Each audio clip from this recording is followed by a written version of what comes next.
বিভিন্ন প্রকার থাকতে পারে, যেমন দণ্ডাকার, গোলাকার, তারপরে দেখো ঘনক্ষেত্রাকার, ব্যাঙাচিয়াকার, বিভিন্ন প্রকার থাকতে পারে। এই আকৃতিটা আমাদের জানার দরকার নেই, মনে রাখতে হবে আকৃতির ভিতরে যে উদাহরণগুলো আছে, উদাহরণগুলো আমাদের সবার আগে জানা লাগবে। উদাহরণগুলো ইম্পর্টেন্ট, পরীক্ষায় কোশ্চেন আসলে এই উদাহরণগুলোর ভিতর থেকেই আসবে, কিন্তু আকৃতি কেমন এটার ভিতর থেকে কোনো কোশ্চেন আসবে না, জাস্ট উদাহরণ আসবে। ঠিক কোশ্চেন আসবে এমন যে নিচের কোনটি ঘনক্ষেত্রাকার ভাইরাসের উদাহরণ, মানে ঘনক্ষেত্রাকার যে দেখতে পাউরুটির মতো, এটা তোমার নাইস টু নো। জানলে ভালো, না জানলে কোনো ক্ষতি নেই। রিডিং পড়বে একবার করে, ওগুলো একবার করে রিডিং পড়লেই বোঝা যাবে। এখন দেখো তোমার শুরু করি ভাইরাসের প্রকারভেদ। আকৃতি অনুযায়ী বললাম, প্রথমে দণ্ডাকার মানে কি, এরা দেখতে দণ্ডের মতো, দণ্ডাকার, এরা দেখতে দণ্ডের মতো। দণ্ডাকার, এরা দেখতে দণ্ডের মতো, আমি বলেছি তোমার আকৃতি কেমন এটা মনে রাখার দরকার নেই, মনে রাখতে হবে কোনটা সেটা, এদের উদাহরণ। দণ্ডাকারের উদাহরণ কোনটি আছে? Tobacco mosaic virus, TMV, alpha mosaic virus, mumps virus. আমরা এইটা মনে রাখতে পারি কিভাবে? তোমরা কি একটা জিনিস জানো যে এটিএম ছিল এক সময়, এই এটিএম এর নাম অনুসারে আমরা মনে রাখতে পারি দণ্ডাকার ভাইরাসের উদাহরণ কি কি আছে। তোমাদের পড়ার সময় একটা টেকনিক বলি, যখনই পড়বা ঠিক দণ্ডাকার ভাইরাসের উদাহরণ এটিএম, দণ্ডাকার ভাইরাসের উদাহরণ এটিএম, এইভাবেই মনে রাখবা, না হলে কিন্তু মনে থাকবে না। যে দণ্ডাকার ভাইরাসের উদাহরণ এটিএম, তাহলে ছন্দগুলা মনে থাকবে। এটিএম এর ভিতরে কি কি আছে? এতে কি হবে? Alpha mosaic virus. এম তে কি হবে? Mumps virus. টি তে কি হবে? Tobacco mosaic virus. এইভাবে পড়বা, তাহলে দেখবা মনে থাকবে। এখন দেখো গোলাকার ভাইরাস। গোলাকার মানে কি? এটা দেখতে অনেকটা গোলাকার, এটা হলো গোলাকার ভাইরাস।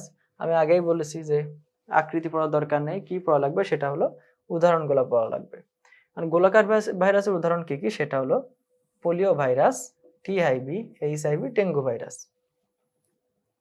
এটা মনে রাখার জন্য যে আমরা টেকনিক ইউজ করব সেটা হলো টিপু পিএইচডি করছে। তার আগে একটা গল্প বলি। আমার একটা ফ্রেন্ড ছিল, এটা বাস্তব গল্প, এটা হলো মনে রাখার জন্য কিছুই না, আমার একটা বাস্তব গল্প। আমার একটা ফ্রেন্ড ছিল, ক্লাস 5 আমরা একসাথেই পড়তাম। তার নাম ছিল টিপু, নাম ছিল টিপু সুলতান। তো ওই টিপু এখন কি করে? রাজমিস্ত্রি কাজ করে, মানে বাড়িঘর তৈরি করে।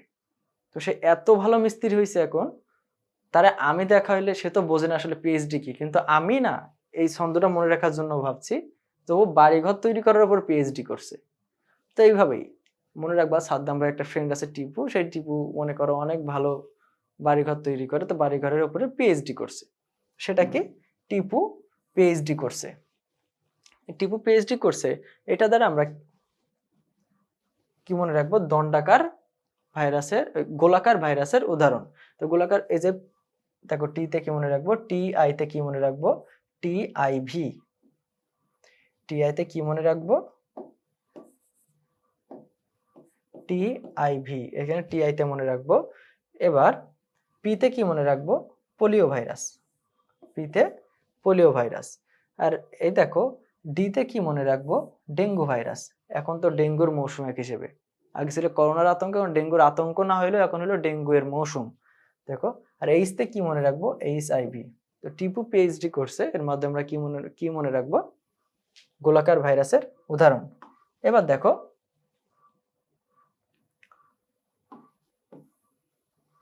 ঘনক্ষেত্রাকার বা বহুভুজাকার ভাইরাস, এগুলো দেখতে কেমন? পাউরুটির মতো। এটা মনে রাখার মতো একটা কোয়েশ্চেন, একটা পয়েন্ট, যে পাউরুটির মতো। ঘনক্ষেত্রাকার ভাইরাস দেখতে কেমন? পাউরুটির মতো। ঘনক্ষেত্রাকার ভাইরাস আমরা মনে রাখতে পারি হাভা দিয়ে। হাভা এর উদাহরণ কি কি? Herpes vaccinia. তা কি? হাভা। মনে রাখবা সাদ্দাম ভাই হাবা গোবা বেশি, এই জন্য হাবা। তো ঘনক্ষেত্রাকার বা বহুভুজাকার ভাইরাস হারপিস এবং ভ্যাকসিনিয়া। এখন আছে ব্যাঙাচিয়াকার। ব্যাঙাচিয়াকার ভাইরাস কি? মাথা ও লেজ দুটো অংশে বিভক্ত। তো এটা মনে রাখার জন্য সিম্পলি দেখতে পারো টি দিয়ে যা যা আছে, T2, T4, T6, যে ব্যাকটেরিওফাজ, এইসবগুলা, যে T2 ব্যাকটেরিওফাজ, এসবগুলা কি? এগুলো সব ব্যাঙাচিয়াকারের ভাইরাস। এবার আসে সিলিন্ড্রাকার বা সূত্রাকার। এগুলা কি? এগুলা দেখতে অনেকটা লম্বা সিলিন্ডারের মতো,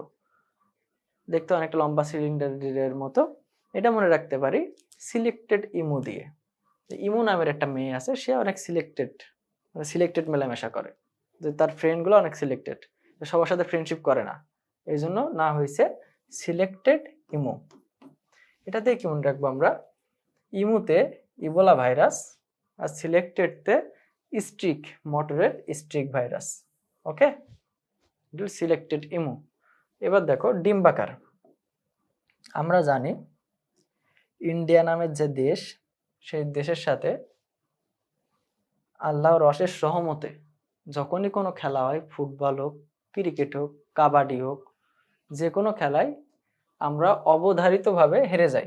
মাঝে মাঝে জিতি, সেটা বাই এনি চান্স। এই হারার মেইনলি সবসময় কারণ থাকে হয়তো খেলায় কোনো অনিয়ম হয়েছে। কাদের সাথে? বাংলাদেশের সাথে। তো সেইভাবে মনে রাখতে পারি ডিম্বাকার ভাইরাসের উদাহরণ হলো ইন্ডিয়া। এই সবসময় বেইমানি করে, ইনফ্লুয়েঞ্জা ভাইরাস বেইমানি করে। তো মনে রাখবা ইন্ডিয়া, রস্বইতে ইনফ্লুয়েঞ্জা ভাইরাস, আর এই যে দৈন্তান্ন হইতে ডিম্বাকার। এখন দেখো, তারপরে দেখবো এর আগে আমরা দেখছিলাম আকৃতি অনুযায়ী ভাইরাসের প্রকারভেদ। এখন দেখবো নিউক্লিক অ্যাসিডের ধরন অনুযায়ী ভাইরাসের প্রকারভেদ। নিউক্লিক অ্যাসিডের ধরন অনুযায়ী যদি ভাইরাসের প্রকার পেতে চাই, সেটা হলো আরএনএ ভাইরাস এবং ডিএনএ ভাইরাস। এই জায়গাটা না জানা মহাপাপ, শুধু পাপ না মহাপাপ, কারণ এখান থেকে কোশ্চেন আসার সম্ভাবনা 100%। নার্সিং অ্যাডমিশনের ক্ষেত্রে এখান থেকে কোশ্চেন আসার সম্ভাবনা 100%। পরীক্ষায় প্রশ্ন আসবে নিচের কোনটি ডিএনএ ভাইরাস অথবা নিচের কোনটি আরএনএ ভাইরাস। এখন তুমি যদি জাস্ট ডিরেক্ট মুখস্থ করতে পারো ভালো, আমার মনে হয় ছন্দ দ্বারা মুখস্থ করলে সবচাইতে ভালো হয়। তুমি যদি মুখস্থ করতে পারো ডিরেক্ট, সেটা অবশ্যই ভালো, সেটা সাধুবাদ। কিন্তু তুমি যদি ছন্দের মাধ্যমে মনে রাখতে পারো, সেটা পরীক্ষার হলে ভুল হওয়ার সম্ভাবনা অনেক কম হয় সেই ক্ষেত্রে।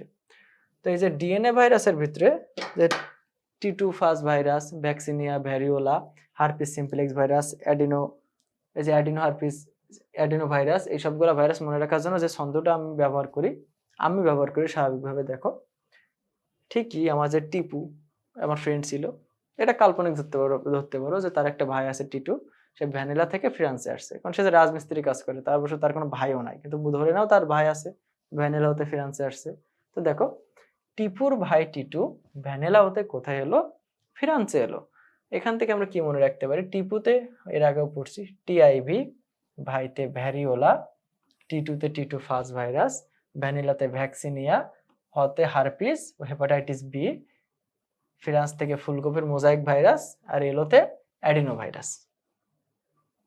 এই ছন্দের মাধ্যমে জাস্ট আমরা ডিএনএ ভাইরাসের নামটা মনে রাখবো। বাকি যে আরএনএ ভাইরাসগুলো আছে, আরএনএ ভাইরাসগুলোর নাম তো তাহলে আমার মনে রাখার দরকার নেই। পরীক্ষায় কোশ্চেন আসবে, অ্যাডমিশন কোশ্চেন এইভাবে আসবে যে নিচের কোনটি ডিএনএ ভাইরাস অথবা আরএনএ ভাইরাস। আমি যদি ডিএনএ ভাইরাসগুলোর নাম জানি, তাহলে তো আরএনএ ভাইরাসগুলোর নাম মনে রাখার কোনো দরকার নেই। তারপরে দেখো তোমার আবরণীর উপর ভিত্তি করে আবার ভাইরাসকে ভাগ করা হয়, সেটা হলো বহিস্থ আবরণী ভাইরাস আর আবরণবিহীন ভাইরাস। এই যে নিউক্লিক অ্যাসিডের উপর ভিত্তি করে, আকৃতির উপর ভিত্তি করে যে ভাইরাস বিভিন্নভাবে ভাগ করা হয়, এইগুলা মনে রাখার বেশি ইম্পর্টেন্ট না, লেস ইম্পর্টেন্ট। কিন্তু এই যে উদাহরণগুলো আছে, যে ডিএনএ ভাইরাস কোনগুলা, গোলাকার ভাইরাস কোনগুলা, ঘনক্ষেত্রাকার ভাইরাস কোনগুলা, সিলিন্ডাকার ভাইরাস কোনগুলা, এগুলা কিন্তু মনে রাখতে হবে। উদাহরণগুলো মাস্ট বি ইম্পর্টেন্ট। উদাহরণগুলো বাদে পরীক্ষা হলে যাওয়া আমার মতে উচিত না, তা পরীক্ষা দেওয়ারই দরকার নেই যে সেই উদাহরণগুলো অন্তত না জানে ভাইরাসের। এবার দেখো যে বহিস্থ আবরণীবিহীন ভাইরাস এবং বহিস্থ আবরণী ভাইরাস। তো আবরণবিহীন ভাইরাস কি কি আছে? টিএমভি আর টিআইভি, টিএমভি আর টি2 ভাইরাস। এখন মনে রাখবো কিভাবে? যে কোনো একটাই মনে রাখবো, দুইটা মনে রাখবো না, কারণ অপশনাল হিসেবে যেটা দেবে সেটা আমরা বুঝতে পারবো। আমি স্বাভাবিকভাবে মনে রাখতাম এটা, যে বহিস্থ আবরণবিহীন ভাইরাস কোনগুলো। কিভাবে মনে রাখতাম? টাকা নাই, সাদ্দাম ভাইয়ের টাকা নাই, তাই কোচিং এ ক্লাস নিয়ে বেড়াই। ঠিক আছে, টাকা নাই বলে আমি কোচিং এ ক্লাস নিয়ে বেড়াই। কোচিং ক্লাস নেই কারণ কেমন? তো টাকাই নাই, এই জন্য তো ক্লাস নিয়ে থাকি। টাকা থাকলে আমি ক্লাস নিয়ে বেড়াইতাম নাকি? তো দেখো টাকা নাই, তো টাকা নিতে কি মনে রাখবো, টিটি আছে, টি2 ভাইরাস, টিএমভি ভাইরাস। এগুলোতে নাই, কি নাই, বহিস্থ আবরণী নাই, এই নাইতে বহিস্থ আবরণী নাই, ঠিক আছে। এইভাবে মনে রাখবো, টাকা নাই, সাদ্দাম ভাইয়ের টাকা নাই। সেই ক্ষেত্রে বহিস্থ আবরণবিহীন ভাইরাস, আবরণবিহীন ভাইরাস কোনগুলো, টিএমভি আর টি2 ভাইরাস। আর আবরণী ভাইরাসের নাম যদি তুমি মনে রাখতে চাও রাখতে পারো, নাইস টু নো। কিন্তু তোমার এইটা অবশ্যই যে কোনো একটা মনে রাখবা, দুইটা মনে রাখার দরকার নাই, যে কোনো একটা মনে রাখবো সেটা এখানে কি আছে, ইনফ্লুয়েঞ্জা, হারপিস, এইচআইভি ভাইরাস। এবার দেখো পোষক দেহ অনুযায়ী আবার ভাইরাসকে ভাগ করা হয়, সেটা হলো উদ্ভিদ ভাইরাস আর প্রাণী ভাইরাস। যে কোথায় উদ্ভিদ ভাইরাস রোগ সৃষ্টি করে, কোথায় প্রাণী ভাইরাস রোগ সৃষ্টি করে। উদ্ভিদ ভাইরাস রোগ সৃষ্টি করলে তাকে বলা হবে উদ্ভিদ ভাইরাস, আর প্রাণী দেহে যে রোগ সৃষ্টি করে তারে বলা হবে প্রাণী ভাইরাস। এখন উদ্ভিদ দেহে যে রোগ সৃষ্টি করে তার ভিতরে যে উদাহরণগুলো আছে সেটা, এটাই আমার মনে হয় না কোনো ছন্দ লাগবে, কারণ উদ্ভিদ দেহে আর প্রাণী দেহে রোগ সৃষ্টি করে এটা দেখলে বোঝা যায় যে কোন ভাইরাসগুলো প্রাণী দেহে এবং উদ্ভিদ দেহে রোগ সৃষ্টি করে। ঠিকই তেমনই যেমন ফুলকপির মোজাইক ভাইরাস, এটা কি কখনো ফুলকপির মোজাইক ভাইরাস এটা একটি ডিএনএ ভাইরাস, এটা ব্যতিক্রম, এটা মনে রাখবা। ফুলকপির মোজাইক ভাইরাস এটা ডিএনএ ভাইরাস, এটা ব্যতিক্রম। আর দেখো প্রাণী ভাইরাসের আর এই যে বিন এলো ভাইরাস, এসবগুলা কি উদ্ভিদ ভাইরাসের উদাহরণ। আর প্রাণী ভাইরাসের উদাহরণ কোনগুলো, এইচআইভি, ভ্যাকসিনিয়া, এইসবগুলো প্রাণী ভাইরাসের উদাহরণ। এগুলা কি প্রাণী দেহে রোগ সৃষ্টি করে। ভাইরাসের প্রকারভেদের পরে এই অধ্যায়ে আমাদের জানতে হবে ব্যাকটেরিওফাজ ভাইরাস। ব্যাকটেরিওফাজ ভাইরাস কোনগুলা, যেগুলা ব্যাকটেরিয়াকে ধ্বংস করে দেয়, যেগুলা ব্যাকটেরিয়াকে ধ্বংস করে দেয় সেগুলো হলো ব্যাকটেরিওফাজ ভাইরাস। এখন এই ব্যাকটেরিওফাজ ভাইরাস কি কি আছে, সেটা হলো টি2, টি4, টি6।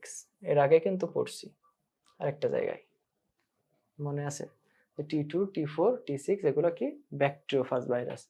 আর সায়ানোফাজ ভাইরাস, সায়ানোফাজ ভাইরাস কোনগুলো, যেগুলো নীলাভ সবুজ শৈবাল ধ্বংসকারী, নীলাভ সবুজ শৈবাল ধ্বংসকারী, সেগুলো হলো সায়ানোফাজ ভাইরাস। এর উদাহরণ কি কি, LPP1, LPP2।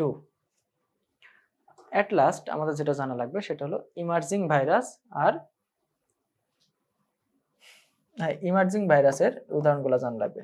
ইমার্জিং ভাইরাস কি, একবার একটা দেহে রোগ সৃষ্টি করছে, পরবর্তীতে নতুন পোষক দেহে আবার রোগ সৃষ্টি করার যে সক্ষমতা, সেটাই হলো ইমার্জিং ভাইরাস।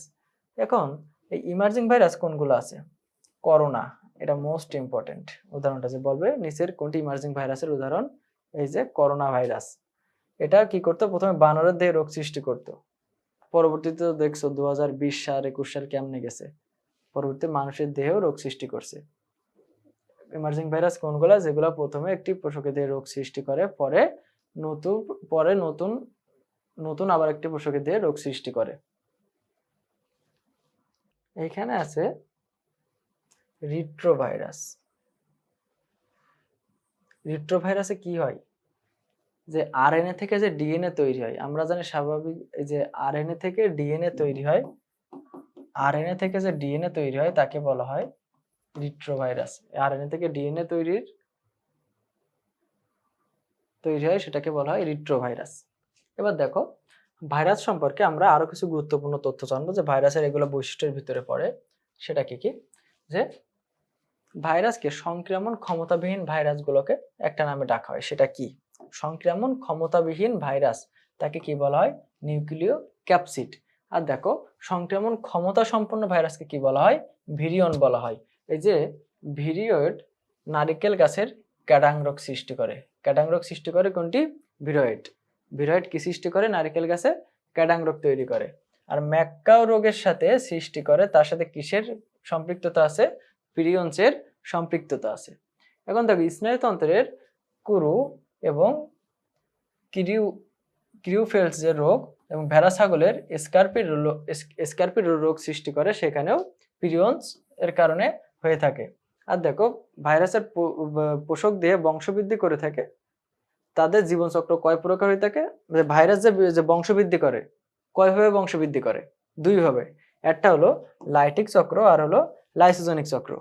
তো তাহলে ভাইরাস সম্পর্কে কিছু গুরুত্বপূর্ণ তথ্য আমরা কি কি বললাম, যে সংক্রমণ ক্ষমতাবিহীন ভাইরাসকে কি বলে, নিউক্লিয় ক্যাপসিড।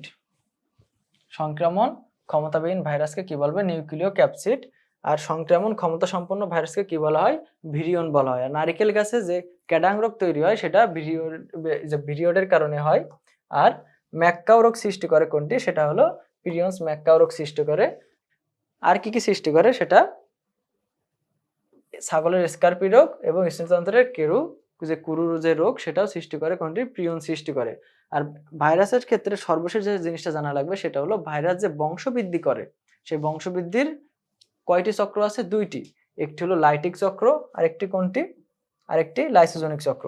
এই দুইটা চক্রের নাম জানা লাগবে, যে ভাইরাস কয়টি উপায়ে বংশবৃদ্ধি করে, তার চক্র কয়টি, জীবনচক্র বংশবৃদ্ধির চক্র দুইটি, একটা হলো লাইটিক চক্র আর একটা লাইসোজনিক চক্র। এবার আসি আমরা ভাইরাসের পরে ব্যাকটেরিয়া। ব্যাকটেরিয়া কি, এটা ব্যাকটেরিয়া একটা অণুজীব। আমি আগে বলেছি যে অণুজীবের ভিতরে ভাইরাস, ব্যাকটেরিয়া এবং ম্যালেরিয়া পরজীবী, এই তিনটি জিনিস নিয়ে আর কি এই অধ্যায়ে আলোচনা করা হয়েছে। এখন ব্যাকটেরিয়ার ক্ষেত্রে আমাদের প্রথমে যেটা জানা লাগবে সেটা হলো ব্যাকটেরিয়া। আমরা এর আগে জানছি ভাইরোলজির জনক, ঠিক তেমনি ব্যাকটেরিওলজির জনককে, সেটা হলো অ্যান্টনি ভ্যান লিওনহুক। সেটা হলো ব্যাকটেরিওলজির জনক। আর কি, ব্যাকটেরিয়ার প্রধান জনন পদ্ধতি কোনটি, দ্বিবিভাজন। এই দুইটা পয়েন্ট অনেক ইম্পর্টেন্ট ব্যাকটেরিয়ার নার্সিং অ্যাডমিশনের জন্য। ব্যাকটেরিওলজির জনককে অ্যান্টনি ভ্যান লিওনহুক এবং ব্যাকটেরিয়ার জনক দ্বিবিভাজন। তারপরে দেখো এখানে একটা ব্যাকটেরিয়ার ছবি দিয়ে আছে। এই ব্যাকটেরিয়ার ছবি দ্বারা আমাদের বুঝতে হবে যে ব্যাকটেরিয়ার কোষ প্রাচীরে বা ব্যাকটেরিয়ায় কোন কোন জিনিস নিয়ে গঠিত। একটি আদর্শ ব্যাকটেরিয়ার গঠন এখানে দেওয়া আছে, দেখো ফ্ল্যাজেলাম, ক্যাপসুল, কোষ প্রাচীর, প্লাজমিড, ক্রোমোজোম, রাইবোজোম, পিলি, এইগুলো নিয়ে একটি আদর্শ ব্যাকটেরিয়া গঠিত হয়। এখন দেখো যে এই ব্যাকটেরিয়ার কোষ প্রাচীরে কি কি উপাদান থাকে, জাস্ট কি কি উপাদান থাকে এই উপাদানগুলোর নাম আমাদের জানা লাগবে। প্রশ্ন আসতে পারে নিচের কোনটি ব্যাকটেরিয়ার কোষ প্রাচীরের উপাদান নয়। প্রশ্ন আসতে পারে নিচের কোনটি ব্যাকটেরিয়ার কোষ প্রাচীরের উপাদান নয়, বা নিচের কোনটি ব্যাকটেরিয়ার কোষ প্রাচীরের উপাদান। আর দেখো ব্যাকটেরিয়ার কোষ প্রাচীরে কিছু কিছু ইম্পর্টেন্ট তথ্য আছে, সেটা কি কি, ব্যাকটেরিয়ার কোষ প্রাচীরে মিউরিন বা পেপটিডোগ্লাইকন, মিউকোপ্রোটিন থাকে। ব্যাকটেরিয়ার কোষ প্রাচীরের প্রধান উপাদান কোনটি, মিউকোপ্রোটিন। ব্যাকটেরিয়ার কোষ প্রাচীরের প্রধান উপাদান মিউকোপ্রোটিন। আর এই মিউকোপ্রোটিন তোমার মিউরিন বা পেপটিডোগ্লাইকন বলে, মিউকোপ্রোটিনকে মিউরিন বা পেপটিডোগ্লাইকন বলে। আর পেপটিডোগ্লাইকন একটি কার্বোহাইড্রেটের পলিমার। আর পেপটিডোগ্লাইকনের সাথে কিছু কি থাকে, মুরামিক অ্যাসিড আর টিকোইক অ্যাসিড থাকে, কিছু মুরামিক অ্যাসিড এবং টিকোইক অ্যাসিড থাকে। ঠিক আছে, ব্যাকটেরিয়ার ভিতরে আমাদের কি কি জানা লাগবে, প্রথমে ব্যাকটেরিয়ার কোষ প্রাচীর। ব্যাকটেরিয়ার কোষ প্রাচীরে কি কি থাকে, প্রধান উপাদান মিউকোপ্রোটিন, এবং মিউকোপ্রোটিনে তোমার মিউরিন এবং পেপটিডোগ্লাইকান থাকে। আর পেপটিডোগ্লাইকান একটি কার্বোহাইড্রেটের পলিমার। পেপটিডোগ্লাইকানের সাথে কি থাকে, কিছু মুরামিক অ্যাসিড এবং টিকোইক অ্যাসিড থাকে। প্রশ্ন এভাবে আসতে পারে যে ব্যাকটেরিয়ায় কোন কোন অ্যাসিড দেখা যায়, সেটা হলো মুরামিক অ্যাসিড এবং টিকোইক অ্যাসিড। এখন দেখো ব্যাকটেরিয়ার গঠনে আর কি কি আছে, সেটা হলো capsule, flagella, pili, plasma membrane, mesosome, chromosome, plasmid. এক কথায় আদর্শ ব্যাকটেরিয়ার গঠনে কি কি দেখা যায় এটা আমাদের জানা লাগবে। বলতে পারে নিচের কোনটি ব্যাকটেরিয়ার গঠনে দেখা যায়, এই যে কোনো একটা দিয়ে দেবে, বা নিচে কোনটি দেখা যায় না, তিনটা এটা দেবে আর একটা দেবে না, অন্য কিছু দেবে, যে ভাইরাসের গঠন থেকে দিয়ে দিতে পারে। এবার আমরা এর আগে ভাইরাস পড়ছি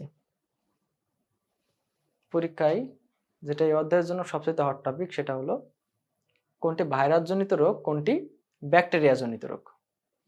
কোনটি ভাইরাস জনিত রোগ এবং কোনটি ব্যাকটেরিয়া জনিত রোগ।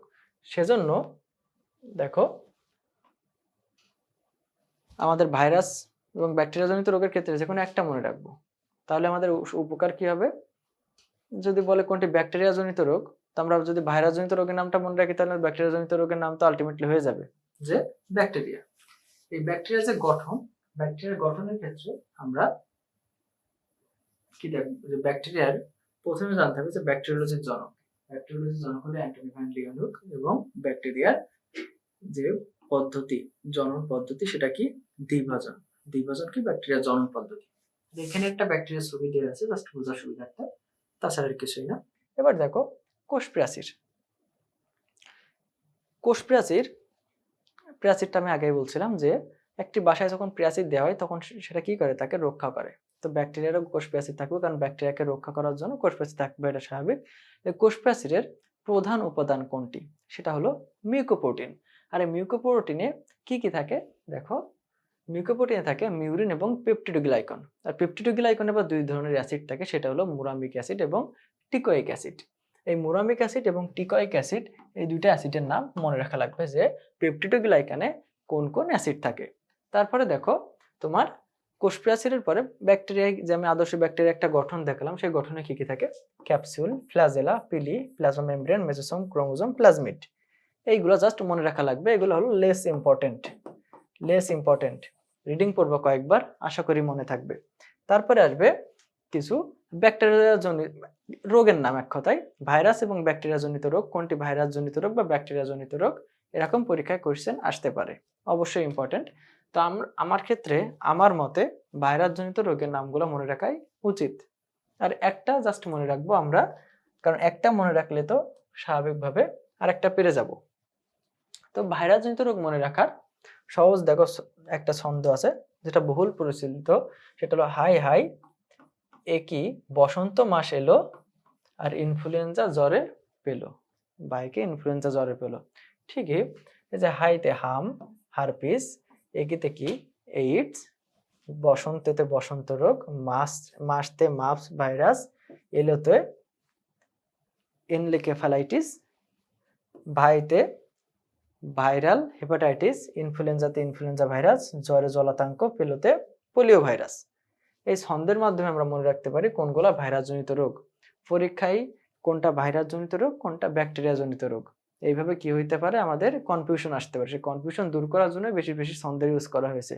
এখন দেখো আমাদের যে উদ্ভিদে এবং প্রাণীদের বিভিন্ন রোগ সৃষ্টি করে, কোন ভাইরাসের কারণে কোন রোগ হয়, এই ছকটা যে জিনিসগুলো দাগাই দেবো এই জিনিসগুলো সবচেয়ে ইম্পর্টেন্ট, এবং যেগুলা পোষক দেহ মনে রাখার দরকার নেই, পোষক দেহ টোটালি বাদ, জাস্ট সৃষ্ট রোগের নাম এবং ভাইরাসের নাম, কোন রোগের কারণে কোন ভাইরাসের কারণে কোন রোগ হয়, বা কোন রোগের কারণ হিসেবে কোন ভাইরাস দায়ী। এই যে সবার আগে AIDS virus, dengue, bird flu, জলাতঙ্ক, নিউমোনিয়া, হাম, আর এখানে আছে কোভিড-19। এই যে সাতটা, এই সাতটা তোমার মনে রাখাই লাগবে। আর সবগুলা কি করবা, একবার রিডিং দেবা, দেখবা মনে থাকবে। যেগুলা মনে থাকলে থাকলো, না থাকলে না থাকলো, এত প্যারা নেই। কিন্তু এখান থেকে কোশ্চেন আসার মতো যে কোনটি বলতে পারে যে তোমার র্যাবিস ভাইরাস কোন রোগ সৃষ্টি করে, জলাতঙ্ক রোগ সৃষ্টি করে। ছোট্ট কোশ্চেন, তোমার অ্যাডমিশনে সবসময় ছোট কোশ্চেনে আসে। এবার দেখো তোমার প্রাণী দেহে, ওটা প্রাণী দিয়ে দেখলাম, এটা উদ্ভিদ দেহে রোগ সৃষ্টি করলে যে রোগ সৃষ্টি করে, উদ্ভিদ দেহে যে রোগ সৃষ্টি করে বিভিন্ন ভাইরাস, সেটা হলো যে টোব্যাকো মোজাইক ভাইরাস। ঠিকই তেমনি পোষক দেহ পড়ার দরকার নেই, সৃষ্ট রোগের নাম এবং ভাইরাসের নাম। টোব্যাকো মোজাইক ভাইরাস কি সৃষ্টি করে, তামার মোজাইক ভাইরাস রোগ সৃষ্টি করে, টি মিল আছে, টোব্যাকো তামাক। দেখো বিন মোজাইক ভাইরাস, বিন মানে কি সিম, তাই সিমের মোজাইক রোগ সৃষ্টি করে কে, এই যে সিম মোজাইক ভাইরাস। ঠিক তেমন এখানে যে গুলো আছে বুশিস্ট্যান্ড, টুংরো, বানসিটপ, পটেটো মোজাইক ভাইরাস, সবগুলা কি করবা, রিডিং পড়বা, যে রোগের নাম এবং ভাইরাসের নাম, কোন রোগের কারণে কোন ভাইরাসের কারণে কোন রোগ হয়, বা কোন রোগের জন্য কোন ভাইরাস দায়ী। এবার দেখো ম্যালেরিয়া পরজীবী। ম্যালেরিয়া পরজীবীর, এটা ম্যালেরিয়ার রোগ। এখন এই ম্যালেরিয়া পরজীবীতে কয়টি দশা আছে, দুইটি দশা আছে, একটা আছে মানুষ আর একটা মশকি। তো মানুষের দেহে যে দশাটি আছে সেটি হলো তোমার অযৌন জনন, আর মশকির দেহে যে দশাটি আছে সেটি যৌন জনন। তো এই ম্যালেরিয়া পরজীবী কোথায় কোথায় রোগ সৃষ্টি করে, বিভিন্ন মেরুদণ্ডী প্রাণীতে রোগ সৃষ্টি করে, আর এই মেরুদণ্ডী প্রাণীতে যে ম্যালেরিয়া পরজীবী রোগ সৃষ্টি করে, এর জন্য দুইটি দশা, একটা কি বলটা মানুষ আর এটা হলো মশকি। এখন দেখো মানবদেহে এই পর্যন্ত কয়টি প্রজাতির সন্ধান পাওয়া গেছে? 4টি ম্যালেরিয়া প্রজাতির সন্ধান পাওয়া গেছে। এই ম্যালেরিয়া পরজীবীর এই যে ছকটা আমি কত পার্সেন্ট ইম্পর্টেন্ট দেবো জানি না, এটা জেনে পরীক্ষার হলে যাওয়াই লাগবে, না জেনে গেলে তোমারই ক্ষতি। এখন দেখো কি কি আছে, যে 4 প্রজাতির ম্যালেরিয়া রোগ সৃষ্টি করে সাধারণত, সেটি plasmodium vivax malaria, plasmodium malariae, plasmodium ovale, plasmodium falciparum. আর এরা কি কি রোগ সৃষ্টি করে? জ্বরের প্রকৃতি আর সুপ্তাবস্থা। এই জিনিসটা মনে রাখার জন্য সহজে আমরা একটা জিনিস ইউজ করতে পারি, সেটা হলো মেকার। দেখো লিখছি কি, ওমা ভাবি ফ্যামিলি মেকার। এই ওমাতে ওতে কি মনে রাখবো? Plasmodium ovale. প্লাজমোডিয়াম ওভালি কি সৃষ্টি করে? প্লাজমোডিয়াম ওভালি তোমার এই যে মৃদু টার্সিয়ান ম্যালেরিয়া সৃষ্টি করে, ঠিক আছে। এই ওমা যেহেতু আগে আর ওভালি আগে, তো এর সুপ্তাবস্থা সবচাইতে কম হবে। এই 4টার ভিতরে সুপ্তাবস্থা সবচাইতে কম, 11 থেকে 16 দিন। তারপর দেখো ভিতে কি, প্লাজমোডিয়াম ভিভ্যাক্স। আর প্লাজমোডিয়াম ভিভ্যাক্সের রোগের নাম কি? Benign tertian malaria. এই যে দ্বিতীয় ধাপে আছে, আমার ছন্দ অনুযায়ী দ্বিতীয় ধাপে আছে প্লাজমোডিয়াম ভিভ্যাক্স, তাহলে এর সুপ্তাবস্থা আরেকটু বেশি হবে। সেটি কোনটি? 12 থেকে 20 দিন।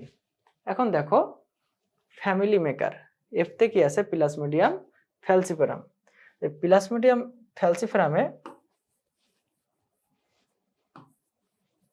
কি হয়? Malignant tertiary malaria. তাইলে ফ্যালসিপারামে ম্যালিগন্যান্ট টার্সিয়ারি ম্যালেরিয়া।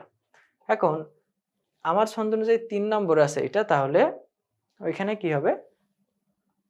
সুপ্তাবস্থাকাল আরো একটু বেশি হবে, 8 থেকে 15 দিন। লাস্টে আছে কোনটি?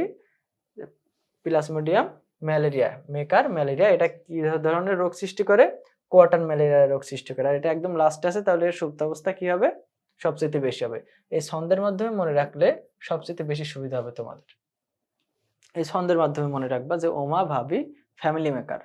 এই এই ফ্যামিলি এই 4টা ছন্দের মাধ্যমে পরপর যদি মনে রাখতে পারো, তাহলে সুপ্তাবস্থাকাল এটা ভুল হওয়ার সম্ভাবনা খুবই কম। আর পরীক্ষায় এটাই সবচেয়ে বেশি আসে, ঠিক আছে। তারপরে দেখো যে ম্যালেরিয়া পরজীবীর জীবনচক্র। জীবনচক্র বলতে কি, যে ম্যালেরিয়া পরজীবীতে বললাম না 2টি দশা আছে, এটা একটা হচ্ছে মানব দেহে আর একটা মশকের দেহে। এখন এই মানব দেহে যে জীবনচক্র সংগঠিত হয় আবার কয় ভাগে?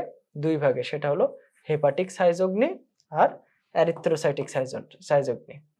হেপাটিকটা কোথায়? হেপাটিক মানে যকৃৎ, আমরা জানি তো যকৃতে যে সাইজোগনি সেটা। আর অ্যারিথ্রোসাইটিক যেটা লোহিত রক্তকণিকায় যে সাইজোগনি হয়। এখন দেখো যে হেপাটিক সাইজোগনি দশায় তোমার কি কি থাকে? হেপাটিক সাইজোগনিতে এই দশাগুলোর ক্ষেত্রে আমাদের ভেতরে যে আলোচনা আছে, আলোচনাগুলো ইম্পর্টেন্ট না, জাস্ট দশাগুলোর নাম মনে রাখতে হবে যে কোথায় কোন দশা আছে। যে হেপাটিক, যে পিরিয়ারিথ্রোসাইটিক, হেপাটিক পিরিয়ারিথ্রোসাইটিক হেপাটিক সাইজোগনিতে কোন কোন দশা আছে। এখন দেখো পিরিয়ারিথ্রোসাইটিক হেপাটিক সাইজোগনি আছে আর এক্সোএরিথ্রোসাইটিক হেপাটিক সাইজোগনি। হেপাটিক সাইজোগনি আবার 2 ভাগে ভাগ করা হয়েছে, সেটা হচ্ছে পিরিয়ারিথ্রোসাইটিক হেপাটিক সাইজোগনি আর এক্সোএরিথ্রোসাইটিক হেপাটিক সাইজোগনি। এবং পিরিয়ারিথ্রোসাইটিক হেপাটিক সাইজোগনির দশা কয়টি? 4টি। এই 4টি দশার নাম জানতে হবে। এটা নাম জানতে পারি আমরা কিভাবে? দেখো এইভাবে মনে রাখতে পারি।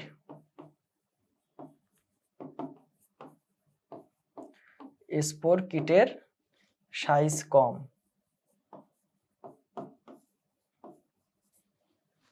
স্পোর কিটের সাইজ কম। তো স্পোরতে কি মনে রাখবো? স্পোরোজয়েট। কিটেরতে কি মনে রাখবো? ক্রিপ্টোজয়েট। এই যে সাইজতে কি মনে রাখবো? সাইজন্ট। আর কমতে কি মনে রাখবো? ক্রিপ্টোমেরোজয়েট। এই যে স্পোর কিটের সাইজ কম, এই 4টা শব্দের মাধ্যমে আমরা মনে রাখতে পারি। এবার দেখো এক্সোএরিথ্রোসাইটিক সাইজোগনি। এক্সোএরিথ্রোসাইটিক সাইজোগনির ভিতরে কোন কোন দশা আছে সেটা আমাদের জানা লাগবে। সেটা কি? সেটা হলো সাইজন্ট, মেটাক্রিপ্টোমেরোজয়েট আর আক্রান্ত যকৃত কোষের ভাঙন। এখন এইটা আমরা মনে রাখতে পারি কিভাবে, কম সাইজের মাকাম।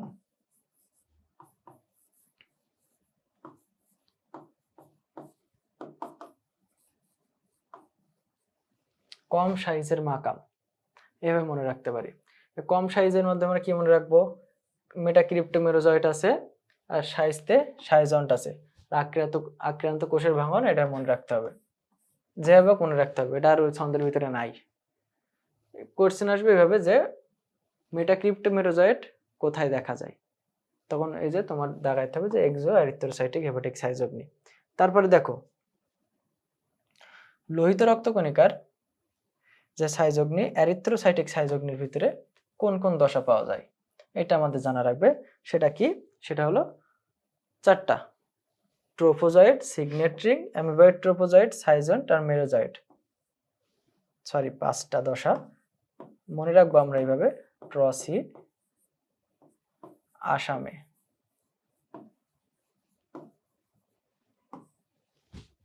কি মনে রাখবো, ট্রসি আসামে। এই ছন্দের মাধ্যমে আমরা এই 5টা দশার নাম জাস্ট মনে রাখবো। এই ট্রতে কি, ট্রোফোজয়েড, দন্তুস্বয় সিগনেট রিং, আতে অ্যামিবয়েড ট্রোফোজয়েড, আবার দন্তুস্বয় সাইজেন্ট, আর এই মতে মেরোজয়েড। এই যে ট্রসি আসামে, মনে করবে যে ট্রসি নামক কোনো তোমার ফ্রেন্ড সে আসামে থাকে, ট্রসি আসামে, এর মাধ্যমে আমরা কি মনে রাখবো যে এরিথ্রোসাইটিক সাইজোগনির যে 5টা দশা। পরীক্ষায় প্রশ্ন আসবে এইভাবে, ট্রোফোজয়েড কোথায় দেখা যায়, তখন আমরা সহজে উত্তর করতে পারবো। আর এই অ্যামিবয়েড ট্রোফোজয়েটের ভিতরে 2টা পয়েন্ট আছে, সেটা হলো অ্যামিবয়েড ট্রোফোজয়েটে সাবনার্স কণা দেখা যায়, আর এখানে হিমাজয়েন নামক বজ্র পদার্থ থাকে। অ্যামিবয়েড ট্রোফোজয়েটে সাবনার্স কণা দেখা যায় এবং হিমোজয়েন নামক বজ্র পদার্থ থাকে, এইটা মনে রাখতে হবে। লেকচার 2 এর ভিতরে ছিল তোমার কোষ রসায়ন আর অণুজীব। কোষ রসায়নে আমরা শিখছি যে কার্বোহাইড্রেট বা শর্করা, তারপর প্রোটিন, অ্যামাইনো অ্যাসিড, এনজাইম, এখানে কি কি আছে। আর অণুজীবে আমরা কি কি শিখছি, অণুজীবের ভিতরে আছে ভাইরাস, ব্যাকটেরিয়া, ম্যালেরিয়া, পরজীবী। লাস্টের অধ্যায়ে আমি বলছি অণুজীবটা সবচেয়ে ইম্পর্টেন্ট, ভাইরাস ব্যাকটেরিয়ার নাম কোনটা, ভাইরাস জনিত রোগ, ব্যাকটেরিয়া জনিত রোগ, তো এটা বারবার পড়া লাগবে। এখানে অনেক ছন্দ ইউজ করছি, তো ছন্দগুলো তোমাদের মনে রাখতে হবে, পড়ার সময় বারবার যখন ছন্দগুলো পড়বা ছন্দগুলো মনে আলটিমেটলি চলে আসবে।